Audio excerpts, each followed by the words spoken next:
Regional ring road నిర్మిస్తాము, మచిలీపట్నం పోర్టుకు రోడ్లు వేస్తాము, శ్రీశైలానికి ఎలివేటర్ కారిడార్తో పాటు గ్రీన్ఫీల్డ్ హైవేస్ నిర్మిస్తాము,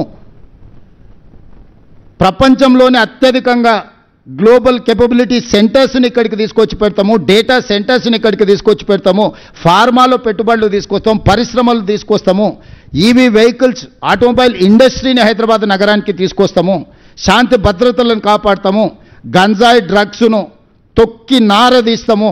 ఇవాళ మనం ఎంత కష్టపడ్డా మన పిల్లలు స్కూల్కి పోయి గంజాయి చాక్లెట్లు తినే పరిస్థితి వచ్చిందంటే ఎంత ఆందోళనకరమైన పరిస్థితి ఉంది నగరంలో. చెరువులు కబ్జా పెట్టుకొని నాలాలు కబ్జా పెట్టుకుంటే ఆ నీళ్లు మనం జీవితాంతం కష్టపడ్డ వస్తువులన్నీ కూడా నీట మునిగిపోతే ఆ దుఃఖం ఏందో చూడండి. నాలాలు చెరువులు కబ్జాలు పెట్టుకున్న వాళ్ళు పదుల మీద ఉంటే వాళ్ళ కబ్జాల వల్ల మునిగేటోళ్ళు వేల మీద వేలాది కుటుంబాలు ఉన్నాయి. వాళ్ళకి న్యాయం చేద్దాం, నష్టపరిహారం ఇద్దాం. చెరువులు ఆక్రమించుకున్న వాళ్ళు లేకపోతే నాలాలు ఆక్రమించుకున్న వాళ్ళు పేదోళ్ళు ఉంటే, బలిసినోడు ఉంటే పగులుతుంది, పేదోడు ఉంటే ఆదుకుందాం. రాండి, ఒక ప్రణాళికబద్ధంగా అసెంబ్లీలో చర్చ పెడదాం, ఒక ప్రత్యేకమైన చర్చ తీసుకుందాం. హైడ్రా మీద, ఈగల్ ఫోర్స్ మీద, రెండింటిని ఎప్పుడు చెప్తే అప్పుడు పెడతా సెషన్స్, నిర్దిష్టమైన చర్చ చేద్దాం. మీరు మొత్తం చెప్పండి, మేము చేస్తున్న తప్పులేమనుంటే తీసుకురండి, సరిదిద్దుకుందాం, సవరించుకుందాం.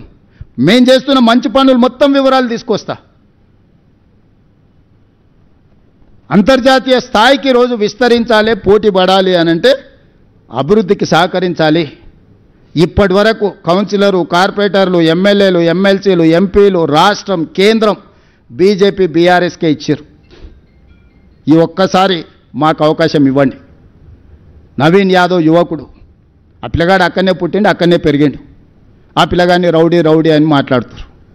ఎవడా దీపావళి పండుగ రోజు గంజాయి కొట్టేటోడు రౌడీ అవుతాడా? గల్లీల పేదోళ్ళకి అండగా నిలబట్టోడు రౌడీ అవుతాడా?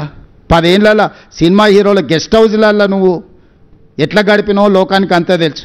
ఎప్పుడైనా సినిమా కార్మికుల గురించి ఏ రోజు అని పిలిచి మాట్లాడినవా? ఈరోజు మా ప్రభుత్వాలను పిలవడం, మాట్లాడడమే కాదు, లైఫ్ ఇన్సూరెన్స్, జీవిత బీమా, ఆరోగ్య బీమా, వాళ్ళ పిల్లల చదువులకు కావాల్సిన ప్రణాళికలు.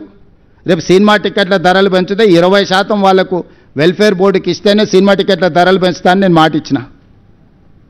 ఈరోజు చిత్రపురి కానీ, ఫిలిం నగర్ కానీ మేము కట్టినాయి కాదా, మేము ఇచ్చినాయి కాదా? ఈరోజు సినిమా ఇండస్ట్రీ 1964లో నంది అవార్డులు మేము మొదలుపెట్టినాం, కళాకారులను ప్రోత్సహించాలని.